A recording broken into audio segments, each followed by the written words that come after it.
사도행전 21장 우리 한 목소리로 봉독하겠습니다. 시작. 예루살렘에 이르니 형제들이 우리를 기꺼이 영접하거늘 그 이튿날 바울이 우리와 함께 야고보에게로 들어가니 장로들도 다 있더라. 바울이 문안하고 하나님이 자기의 사역으로 말미암아 이방 가운데서 하신 일을 낱낱이 말하니 그들이 듣고 하나님께 영광을 돌리고 바울더러 이르되 형제여 그대도 보는 바에 유대인 중에 믿는 자 수만 명이 있으니 다 율법의 열성을 가진 자라. 내가 이방에 있는 모든 유대인을 가르치되 모세를 배반하고 아들들에게 할례를 행하지 말고 또 관습을 지키지 말라 한 다음을 그들이 들었도다. 그러면 어찌할꼬 그들이 필연 그대가 온 곳을 들으리니 우리가 말하는 이대로 하라.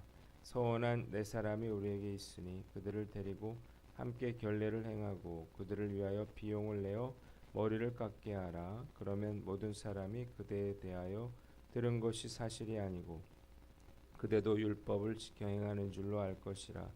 주를 믿는 이방인에게는 우리가 우상의 제물과 피와 목매어 죽인 것과 음행을 피할 것을 결의하고 편지하였느니라 하니 바울이 이 사람들을 데리고 이튿날 그들과 함께 결례를 행하고 성전에 들어가서 각 사람을 위하여 제사 드릴 때까지의 결례 기간이 만기된 것을 신고하니라.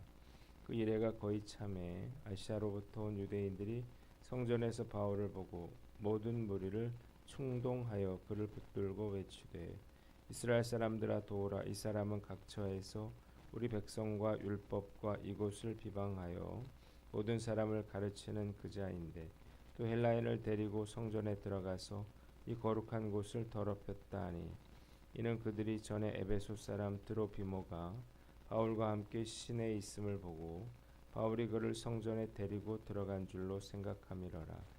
온 성이 소동하여 백성이 달려와 모여 바울을 잡아 성전 밖으로 끌고 나가니 문들이 곧 닫히더라. 그들이 그를 죽이려 할 때에 온 예루살렘이 요란하다는 소문이 군대의 천부장에게 들리매 그가 급히 군인들과 백부장들을 거느리고 달려 내려가니 그들이 천부장과 군인들을 보고 바울 치기를 그치는지라. 이 천부장이 가까이 가서 바울을 잡아 두쇠사슬로 결박하라 명하고 그가 누구이며 그가 무슨 일을 하였느냐 물으니 무리 가운데서 어떤 이는 이런 말로 어떤 이는 저런 말로 소리치거늘 천부장이 소동으로 말미암아 진상을 알 수 없어 그를 옥내로 데려가라 명하니라. 바울이 층대에 이를 때에 무리의 폭행으로 말미암아 군사들에게 들려가니 이는 백성의 무리가 그를 없이 하자고 외치며 따라가미러라. 아멘. 오늘은 사도행전 21장 말씀을 가지고 문들이 닫히더라는 제목으로 묵상 나눔하도록 하겠습니다. 두 부분으로 나눠서 생각해 보는데 먼저 17절로 26절 말씀이에요. 24절을 봅니다. 그들이 데리고 결례를 행하고 비용을 내어 머리를 깎게 하라 그랬습니다. 먼저 17절부터 20절까지는 바울의 보고가 나와 있어요. 3차에 걸친 전도 여행을 통해서 아시아와 유럽까지 복음을 전했던 바울은 제자들의 만류를 뿌리치고 예루살렘으로 올라왔습니다.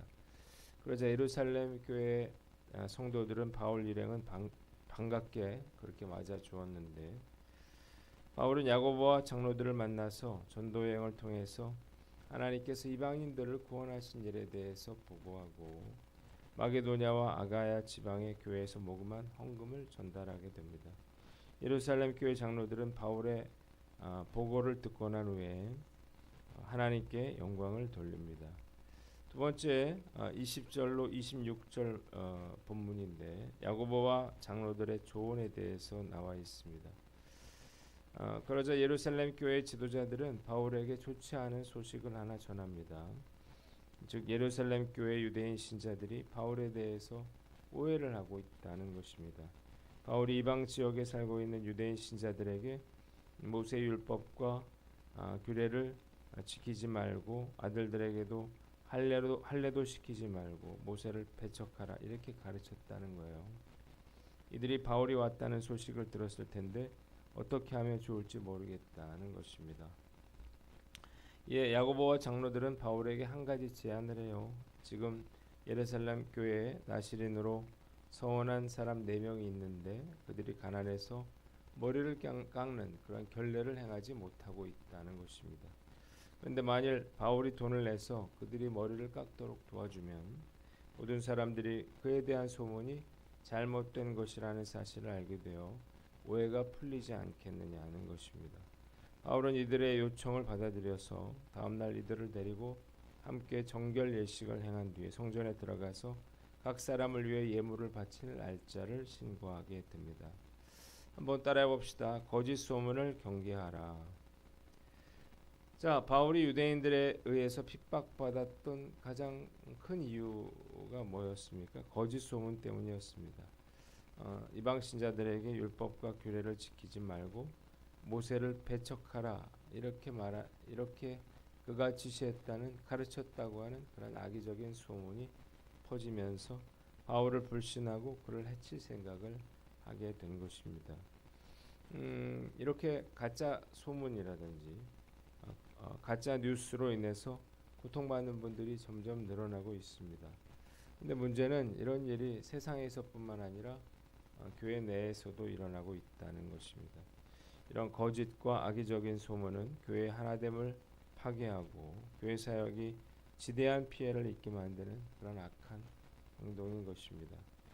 소문이 사실이 아니라는 것이 밝혀져도 결국은 똑같은 그러한 결과를 초래하게 됩니다. 그래서 교회는 아니면 말고라고 하는 식의 이런 가짜 뉴스에 휘둘리지 않도록 매우 주의해야 하는 것입니다. 이런 가짜 뉴스가 만들어지는 이유가 뭔가? 이게 사람들에게 알려지는 것으로 인해서 이득을 보는 사람이 있는 거죠. 이들에게 사실 여부는 중요하지 않습니다. 단지 그냥 자신이 알려지기만 하면 돼요.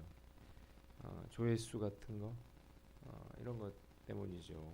그래서 가짜 뉴스는 절대 없어지지 않고 오히려 더욱더 늘어나게 될 것입니다.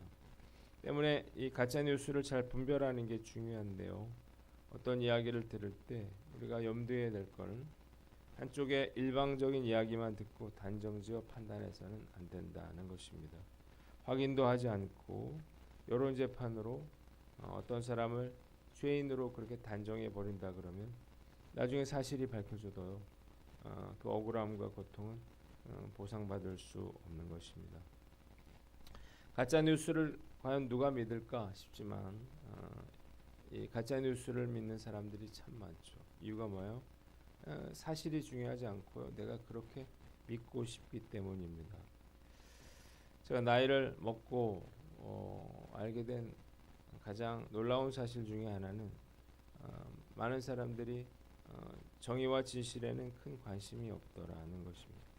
사람들의 가장 큰 관심은 손익이고 그리고 누군가를 비난하고 깎아 내리고 싶어 하더라는 거예요.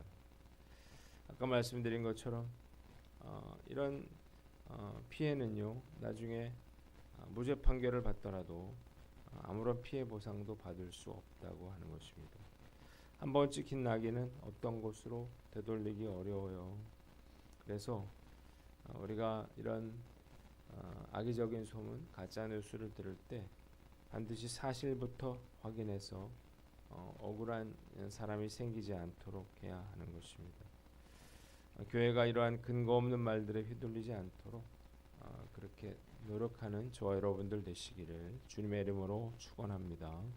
두 번째는 율법과 전통에 얽매이지 말아라는 것입니다. 한번 따라해 봅시다. 율법과 전통에 얽매이지 말라. 사실 야고보와 장로들이 제시한 대안은 인간적인 방법이죠. 유대인들의 불만을 잠재우기 위한 임시 방편에 불과했습니다. 굳이 이렇게 할 필요는 없는 거예요. 그럼에도 불구하고 바울은 그들의 제안을 받아들입니다. 이게 옳았기 때문이 아니라 그가 모세율법과 유대인의 전통을 무시하지 않는다고 하는 모습을 보여주어서 그 오해를 풀려고 하는 거죠.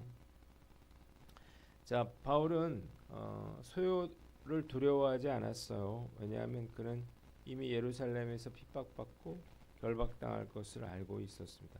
죽음도 각오하고 있었기 때문이에요. 단지 그가 이 제안을 수락한 이유는 유대인들 중에 한 사람이라도 이 문제로 인해서 예수를 믿는데 걸림이 되지 않도록 하려는 것입니다. 바울은 진리에 대해서는 그 어떤 상황에서도 굴복하지 않았지만 영혼을 구하는 일에 있어서는 무엇이든 할 각오가 되어 있었습니다. 이방인에게는 이방인처럼 유대인에게는 유대인처럼 그렇게 행동해서 효과적으로 복음을 전하고 싶어 했던 거예요. 그럼 복음을 전하기 위해서라면 진리에 관한 것이 아니라면 모든 일들을 행하고 또 타협도 했습니다. 자, 바울처럼 진리에 관련된 일이 아니라면 나의 생각과 좀 다르더라도 받아들일 수 있어야 됩니다. 전도를 하다 보면 제사 문제에 걸리는 그런 경우가 종종 있는데 교회는 다니고 싶어도 제사 때문에 못 다니겠다 이런 거예요. 천주교는 제사에 대해서 관용적이죠. 그러나 개신교는 공식적으로 제사를 허용하지 않습니다. 개신교가 제사를 허용하지 않는 것은 십계명에 나 외에 다른 신에게 절하지 말라고 하는 계명 때문인데 조상신에게 절하는 행위가 우상 숭배에 해당한다고 보는 건데요. 저희 집안 역시 제사 문제로 자유롭지 못했습니다. 할아버지 살아계실 때 추석이라든지 설 명절에 이 제사 문제로 다툼이 벌어지고는 했습니다. 결국 이 문제는 할아버지께서 돌아가시면서 일단락이 됐는데 제사도 드리고 예배도 드리는 그런 상황이 됐습니다. 제사는 한국적인 상황에서 좀 미묘한 의미가 있습니다. 제사를 옹호하는 입장은 제사가 돌아가신 부모님에 대한 그런 추모와 기림의 의식이기 때문에 이를 소홀히 하면 불효가 된다고 생각하는 거예요. 그러나 제사를 종교의 관점보다는 이제 풍속의 관점으로 보면 당연히 돌아가신 부모님을 기억하며 음식을 준비하고 절을 할 수도 있겠죠. 그러나 제사를 조상신이 섬기는 종교 행위로 여긴다 그러면 성경에 위배되죠. 제사상을 차려서 돌아가신 그러한 조상들이 찾아와서 밥을 먹고 가도록 하고 또 조상신에게 복을 빌어서 복을 구하는 것을 목적으로 한다 그러면 당연히 이것은 잘못된 것입니다. 문제는 많은 가정에서 이 두 가지가 섞여 있다는 거예요. 효도의 관점에서 제사를 드리고 싶은 마음과 실제 조상신을 섬기는 관점이 섞여 있는 거죠. 그러나 요즘에는 조상신을 섬기려고 제사를 지낸다기보다는 돌아가신 부모님을 추모하는 마음으로 식사 한번 잘 대접하려고 하는 마음으로 제사를 드리는 사람들도 있습니다. 제가 이런 상황을 겪어봤기 때문에 제사 문제에 대해서는 분명한 입장을 가질 수 있게 됐어요.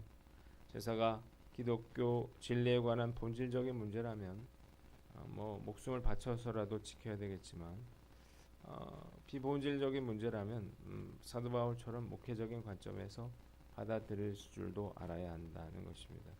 저도 예전에는 제사상에서 나오는 음식을 절대 먹지 않았습니다. 우상에게 바쳐진 제물처럼 생각됐기 때문인데 지금은 그렇지 않아요. 상황에 따라 다르게 행동합니다. 불신자나 초신자들의 집에 방문했는데 제사상에 올려진 음식이 나왔다 그러면 거리낌 없이 먹을 것입니다. 반면에 율법에 철저한 근본주의자들이 모인 곳에서는 절대로 제사 음식은 먹지 않겠죠.